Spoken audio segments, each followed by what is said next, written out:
അപ്പോൾ ഈ type questions ആണ് അസേർഷൻ റീസൺ ക്വസ്റ്റ്യൻ. ഒരു ക്വസ്റ്റ്യൻ കൂടി നമുക്ക് പരിശോധിച്ച് നോക്കാം. നമ്മൾ ഒപ്റ്റിക്സിലേക്ക് വന്നു കഴിഞ്ഞാൽ അവിടെ lens formula can be applied only for thin lens. Hi hello നമസ്കാരം. എൻ്റെ പുതിയൊരു വീഡിയോയിലേക്ക് എല്ലാവർക്കും ഒരിക്കൽ കൂടി സ്വാഗതം. ഇന്നത്തെ ഈ വീഡിയോയിൽ നമ്മൾ ഡിസ്കസ് ചെയ്യാൻ പോകുന്നത് ഫിംഗർ പ്രിന്റ് സെർച്ചറിൻ്റെ ക്വസ്റ്റ്യൻ പേപ്പറിൽ അല്ലെങ്കിൽ ഇനി വരാൻ പോകുന്ന ഫിംഗർ പ്രിന്റിൻ്റെ എക്സാമിൽ റാങ്ക് മേക്കിങ്ങിനാകാൻ സാധ്യതയുള്ള ഒരു ടൈപ്പ് ഓഫ് ക്വസ്റ്റ്യനെ കുറിച്ചാണ്. അതായത് ഇമ്പോർട്ടൻ്റ് ആയിട്ട് നെഗറ്റീവ് അടുപ്പിക്കാൻ വളരെ സാധ്യതയുള്ള, എന്നാൽ പഠിച്ചവർക്ക് മാത്രം എഴുതാൻ സാധ്യതയുള്ള ഒരു ടൈപ്പ് ഓഫ് ക്വസ്റ്റ്യനെ കുറിച്ചാണ് നമ്മൾ ഈ വീഡിയോയിൽ ഡിസ്കസ് ചെയ്യാൻ പോകുന്നത്. ഇത് ഫിംഗർ പ്രിന്റ് മാത്രമൊന്നുമല്ല കേട്ടോ, എല്ലാ തരം ഡിഗ്രി ലെവലിലുള്ള എക്സാമുകളിലും നമുക്ക് ഇനി മുതൽ റാങ്ക് മേക്കിംഗ് ക്വസ്റ്റ്യൻ ആയിട്ട് ഇതിനെ പ്രതീക്ഷിക്കാം. കാരണം അവസാനം നടന്നിട്ടുള്ള പല എക്സാം പേപ്പറുകളും പരിശോധിച്ചാൽ നിങ്ങൾക്ക് ഈ ടൈപ്പ് ഒരു ക്വസ്റ്റ്യൻ കാണാനായിട്ട് സാധിക്കും. പ്രധാനമായിട്ട് ICDSന്റെ എക്സാമിൽ ഒക്കെ ഈ ക്വസ്റ്റ്യൻസ് ഉണ്ടായിരുന്നു. അതേപോലെ LDCയുടെ 10th ലെവൽ എക്സാമിൽ പോലും ഈ ടൈപ്പ് ക്വസ്റ്റ്യൻ ചോദിച്ചിട്ടുണ്ടായിരുന്നു. പലരെയും കൺഫ്യൂസ് ചെയ്യുന്ന ടൈപ്പ് ഓഫ് ക്വസ്റ്റ്യൻ ആണ്. PSC ഏതാണ്ട് 25ഓളം ടൈപ്പ് ഓഫ് ക്വസ്റ്റ്യൻസ് ചോദിക്കാറുണ്ട്. ഇപ്പോൾ സ്റ്റേറ്റ്മെന്റ് ടൈപ്പ് ക്വസ്റ്റ്യൻസ്, നമ്മുടെ match the following type questions, direct questions ഒക്കെ ചോദിക്കാറുണ്ട് അല്ലേ. അവിടെയൊക്കെ വ്യത്യസ്തമാക്കിക്കൊണ്ട് സ്റ്റേറ്റ്മെന്റ് ടൈപ്പിന്റെ അടുത്തൊരു ലെവലായിട്ടുള്ള assertion reason type of questions നമുക്ക് ലാസ്റ്റ് നടന്ന എക്സാമുകളിൽ നിങ്ങൾ തന്നെ പരിശോധിച്ചാൽ നിങ്ങൾക്ക് കാണാൻ പറ്റും. അപ്പോൾ ഇനി വരാൻ പോകുന്ന എക്സാമുകൾ, പ്രത്യേകിച്ച് സയൻസ് ബേസ് ഉള്ള അല്ലെങ്കിൽ സയൻസ് ബാക്ക്ഗ്രൗണ്ടിലുള്ള എക്സാമുകളിൽ ഈ ചോദ്യങ്ങൾ, ഈ അസേർഷൻ റീസൺ ചോദ്യങ്ങൾ ചോദിക്കാനുള്ള സാധ്യത വളരെ കൂടുതലാണ്. കാരണം നിങ്ങൾക്കൊരു CBSE ബോർഡ് എക്സാമിൻ്റെ ക്വസ്റ്റ്യൻ പേപ്പർ പരിശോധിച്ചാലും അല്ലെങ്കിൽ എൻട്രൻസ് എക്സാമുകളുടെ ക്വസ്റ്റ്യൻ പേപ്പറുകൾ പരിശോധിച്ചാലും KV നവോദയ പോലുള്ള അധ്യാപക റിക്രൂട്ട്മെന്റിന്റെ നാഷണൽ ലെവൽ എക്സാമുകളൊക്കെ പരിശോധിച്ചാലും അവിടെ ഇത്തരത്തിൽ സയൻസ് സബ്ജക്റ്റുകളിൽ നിന്ന് ഒരുപാട് ചോദ്യങ്ങൾ ഈ അസേർഷൻ റീസൺ ടൈപ്പ് ക്വസ്റ്റ്യൻസ് വരുന്നത് കാണാൻ പറ്റും. അതുകൊണ്ട് തന്നെ അസേർഷൻ റീസൺ ടൈപ്പ് ക്വസ്റ്റ്യൻ വളരെ ഇമ്പോർട്ടൻ്റ് ആണ്. ഞാൻ ഇന്ന് നിങ്ങളുടെ മുമ്പിലേക്ക് അങ്ങനത്തെ കുറച്ച് ക്വസ്റ്റ്യൻസ് ഇൻട്രൊഡ്യൂസ് ചെയ്യാണ്. എന്നിട്ട് എങ്ങനെയാണ് ഇതിനെ മനസ്സിലാക്കേണ്ടത് എന്നും എങ്ങനെയാണ് ഇതിനകത്ത് കറക്റ്റ് ആയിട്ടുള്ള ആൻസറിലേക്ക് എത്താൻ പറ്റുന്നത് എന്നുള്ളതൊക്കെ കമ്മ്യൂണിക്കേറ്റ് ചെയ്യണം. സോ ഇനി മുതൽ നമുക്കിത് പ്രതീക്ഷിക്കാം. നല്ല ഡെപ്തിൽ പഠിക്കുന്ന ഒരാൾക്ക് മാത്രമേ ഈ പറയുന്ന അസേർഷൻ റീസൺ ടൈപ്പ് ക്വസ്റ്റ്യൻസ് ഒക്കെ ആൻസർ ചെയ്യാൻ പറ്റുള്ളൂ. അതിന് +1 +2 ലെവലിലുള്ള ടെക്സ്റ്റ് ബുക്കുകൾ ഫിംഗർ പ്രിന്റ് സെർച്ചറിന് പ്രിപ്പയർ ചെയ്യുന്ന സമയത്ത് +1 +2 ടെക്സ്റ്റ് ബുക്കുകളിൽ ഫിസിക്സ് കെമിസ്ട്രി ചാപ്റ്ററുകൾ നല്ല രീതിയിൽ അണ്ടർസ്റ്റാൻഡ് ചെയ്യുന്ന ഒരാൾക്കാണ് മുമ്പോട്ട് പഠിച്ച് എടുക്കാനായിട്ട് സാധിക്കുക. അതേപോലെ തന്നെ അതിൻ്റെ ഉയർന്ന ലെവലിലേക്ക് ഉള്ള ക്വസ്റ്റ്യൻസ് ചെയ്ത് ശീലിക്കേണ്ടതായിട്ട് ഉണ്ട് എന്നുള്ളതാണ്. അപ്പം അത്തരത്തിലാണ് എൻട്രിയുടെ ഈ ഒരു കോഴ്സും എൻട്രി എന്ത് ചെയ്യുക, നിങ്ങളുടെ മുമ്പിലേക്ക് ഇൻട്രൊഡ്യൂസ് ചെയ്തിട്ടുണ്ടാവുക. കാരണം ആ ക്വസ്റ്റ്യൻസിൽ ഓരോന്നും ഉതകുന്ന രീതിയിലുള്ള തിയറി നിങ്ങൾക്ക് ആദ്യം തരും. ഓരോ ക്ലാസ്സിൻ്റെ അവസാനം നിങ്ങൾക്ക് മോക്ക് എക്സാംസും അതുപോലെ നിങ്ങൾക്ക് ക്വിസസ് അറ്റൻഡ് ചെയ്യാനും ഒക്കെയുള്ള അവസരങ്ങൾ ഉണ്ടാവും. ഒരുപാട് ക്വസ്റ്റ്യൻസിലൂടെ നിങ്ങൾക്ക് കടന്നു പോകാനുള്ള അവസരം ഉണ്ടാവും.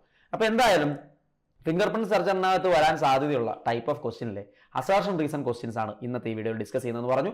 അതിലൊരു എക്സാമ്പിളിലൂടെ തന്നെ നമുക്ക് അതിനെ ഒന്ന് വിലയിരുത്തി നോക്കാം. അതായത് assertion reason type of question ചോദിക്കുന്നത് എങ്ങനെയാണ്? ഒരു സ്റ്റേറ്റ്മെന്റ് തരും, അസേർഷൻ എന്ന് പറഞ്ഞൊരു സ്റ്റേറ്റ്മെന്റ് തരും.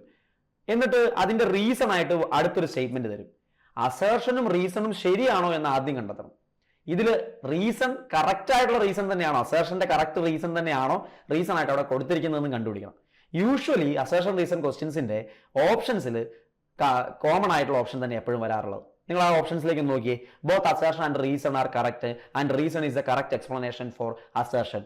Both assertion and reason are correct, but reason is not the correct explanation for assertion. Assertion is not, but assertion is correct, but reason is incorrect. Both assertion and reason are incorrect. ഇങ്ങനെ 4 options വരും. ഇപ്പൊ ഈ question തന്നെ നോക്കൂ. Rocket in flight is not an illustration of projectile. അതാണ് assertion ആയിട്ട് തന്നിരിക്കുന്ന statement. Reason ആയിട്ട് തന്നിരിക്കുന്ന സ്റ്റേറ്റ്മെന്റ് നോക്കുക. Rocket takes flight due to combustion of fuel and does not move under the gravity effect alone. ഇതാണോ ഈ അസേർഷൻ ആയിട്ട് തന്നിരിക്കുന്ന സ്റ്റേറ്റ്മെന്റിന്റെ യഥാർത്ഥ റീസൺ എന്നുള്ളത് കണ്ടുപിടിക്കണം. ആദ്യം അസേർഷനും റീസണും ശരിയാണോ എന്ന് ഐഡന്റിഫൈ ചെയ്യാം. റോക്കറ്റ് മുകളിലേക്ക് പോകുന്നത് പ്രൊജക്ടൈൽ മോഷന്റെ എക്സാമ്പിൾ ആയിട്ട് മാത്രം നമുക്ക് പറയാൻ പറ്റില്ല അല്ലേ. അസേർഷൻ തീർച്ചയായിട്ടും ശരിയായിട്ടുള്ള സ്റ്റേറ്റ്മെന്റാണ്. അതിന്റെ കാരണം ഈ പറയുന്ന സംഭവം ഗ്രാവിറ്റേഷണൽ ഫോഴ്സിന്റെ ഇൻഫ്ലുവൻസിൽ മാത്രമല്ല സഞ്ചരിക്കുന്നത്, മറിച്ച് നമുക്കറിയാം ന്യൂട്ടന്റെ 3ാം ചലന നിയമം, 3rd ലോ ഓഫ് മോഷനുമായിട്ട് ബന്ധപ്പെട്ടുകൊണ്ട് ആക്ഷൻ റിയാക്ഷൻ പെയറിന്റെ ഒക്കെ എക്സാമ്പിൾ ആയിട്ടാണ് പറയുന്നത് അല്ലേ. താഴേക്ക് കത്തുന്നതിന്റെ റിയാക്ഷൻ ആയിട്ടൊക്കെ മുകളിലേക്ക് പോകണമെന്ന് വേണം നമുക്ക് പറയാൻ പറ്റും. രണ്ടും ഒരേ സമയത്ത് ഉണ്ടാവുന്നതാണ്. വളരെ ഡീറ്റെയിൽ ആയിട്ട് 3rd ലോ ഒക്കെ പഠിക്കേണ്ടതായിട്ടുണ്ട്. അപ്പൊ ഇവിടെ ഒരിക്കലും ഗ്രാവിറ്റി എന്ന് പറയുന്ന കാര്യം മാത്രമാണ് അവിടെ ഇൻഫ്ലുവൻസ് ചെയ്യുന്നത് എന്ന് നമുക്ക് പറയാനായിട്ട് സാധിക്കില്ല.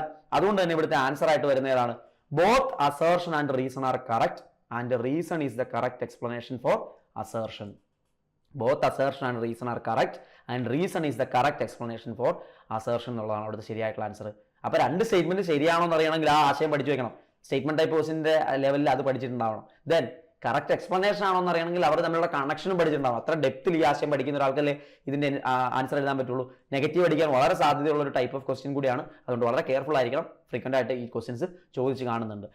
അതേ ടൈപ്പ് മറ്റൊരു ക്വസ്റ്റ്യൻ നോക്കാം നമുക്ക്. അസേർഷൻ ആയിട്ട് ഒരു സ്റ്റേറ്റ്മെന്റ് തന്നിരിക്കുന്നു, bulk modulus of an incompressible fluid is infinity. അപ്പോൾ നമ്മൾ മെക്കാനിക്കൽ പ്രോപ്പർട്ടീസ് ഓഫ് സോളിഡ് എന്ന് പറയുന്ന ഭാഗത്താണ് ഇത് പഠിക്കുക. ബൾക്ക് മോഡുലസ് അല്ലെ, ഇൻകംപ്രസിബിൾ ആയിട്ടുള്ള ഫ്ലൂയിഡിൽ ബൾക്ക് മോഡുലസ് എന്ന് പറയുന്നത് ഇൻഫിനിറ്റി ആണ്.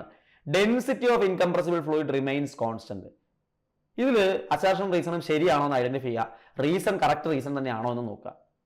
ബൾക്ക് മോഡുലസ് എന്ന് പറയുന്നത് കംപ്രസിബിലിറ്റിയുടെ ഇൻവേഴ്സ് ആണ്. അപ്പൊ ഇൻകംപ്രസിബിൾ ആയിട്ടുള്ള ഒരു ഫ്ലൂയിഡ് എന്ന് പറയുമ്പോൾ എന്താണ് അവിടെ സംഭവം ശരിയാ, അസേർഷൻ ആൻഡ് റീസൺ കറക്റ്റാ. പക്ഷേ density of incompressible fluid remains constant ആയതുകൊണ്ടാണ് ബൾക്ക് മോഡുലസ് എന്ന് പറയുന്ന ഇൻഫിനിറ്റി ആവുന്നതെന്ന് ഒരിക്കലും നമുക്ക് പറയാൻ പറ്റില്ല. രണ്ട് സെപ്പറേറ്റ്ലി ശരിയാണ്, പക്ഷെ അസേർഷന്റെ എക്സാക്ട് റീസൺ അല്ല ആ കൊടുത്തിരിക്കുന്ന റീസൺ. സോ ആൻസർ എന്താ, both assertion and reason are correct, but reason is not the correct explanation for assertion എന്നുള്ളതാണ് അവിടുത്തെ ശരിയായിട്ടുള്ള ആൻസർ ആയിട്ട് വരിക. അപ്പൊ ഈ ടൈപ്പ് ക്വസ്റ്റ്യൻസ് ആണ് അസേർഷൻ റീസൺ ക്വസ്റ്റ്യൻ. ഒരു ക്വസ്റ്റ്യൻ കൂടി നമുക്ക് പരിശോധിച്ച് നോക്കാം. നമ്മൾ ഒപ്റ്റിക്സിലേക്ക് വന്നു കഴിഞ്ഞാൽ അവിടെ lens formula can be applied only for thin lens. For thick lens one cannot find image position. Lens formula എന്ന് പറയുന്നത് തിൻ ലെൻസിന് മാത്രമേ പറ്റുള്ളൂ. അതിന്റെ കാരണമായിട്ട് പറഞ്ഞിരിക്കുന്നത് എന്താ, ഇമേജ് പൊസിഷൻ കറക്റ്റായിട്ട് കണ്ടുപിടിക്കാനായിട്ട് പറ്റത്തില്ല എന്നുള്ളത്. അപ്പൊ ഇവിടെ നമുക്കൊന്ന് അറിയണം, both assertion and reason are correct and reason is the correct explanation for assertion ആണോ, both assertion and reason are correct but reason is not the correct explanation for assertion ആണോ, assertion is correct but reason is incorrect ആണോ, both assertion and reason are incorrect ആണോ? ഏതാണ് ശരിയായിട്ടുള്ള option? Lens formula can be applied only for thin lens. സംഭവം ശരിയാ, നമ്മൾ thin lens formula പറയുന്ന thin lens formula തന്നെ അതിന്റെ ഡെഫിനിഷൻ തന്നെ പറയുന്നത് കൃത്യമായിട്ട് പറയുന്നുണ്ട്. അതിന്റെ ഒരു രണ്ട് സർഫസ് ഉള്ളപ്പോൾ തന്നെ അതിന്റെ അടുത്ത് ക്ലോസ് ആയിട്ടിരിക്കുന്ന സമയത്ത് ഒരിടത്തു നിന്നുള്ള റിഫ്രാക്ഷൻ ഒക്കെ എടുത്താൽ മതി എന്നുള്ള രീതിയിലൊക്കെ നമ്മൾ പറഞ്ഞിട്ട് അസംഷൻ ഒക്കെ വെച്ചിട്ടാണ് ചെയ്യുന്നത്. അതിന്റെ കാരണം പക്ഷേ for thick lens one cannot find image position എന്നുള്ളതല്ല. മാത്രമല്ല റീസൺ തെറ്റുമാണ്. അസേർഷൻ കറക്റ്റ് ആണ്, പക്ഷേ റീസൺ ഇൻകറക്റ്റും ആണ്. അപ്പോൾ ഇവിടെ ഓപ്ഷൻ സി ആണ് അവിടുത്തെ ആൻസർ. അസേർഷൻ കറക്റ്റും റീസൺ ഇൻകറക്റ്റും ആണ്. തിക്ക് ലെൻസിന്റെ ഇമേജ് പൊസിഷൻ നമുക്ക് കുറച്ചുകൂടി കോംപ്ലിക്കേറ്റഡ് ആയിട്ടുള്ള ഫോർമുലാസ് ഒക്കെ വെച്ച് കണ്ടുപിടിക്കാൻ പറ്റും, പക്ഷേ ഇത് തമ്മിൽ വലിയ കണക്ഷനും ഇല്ല.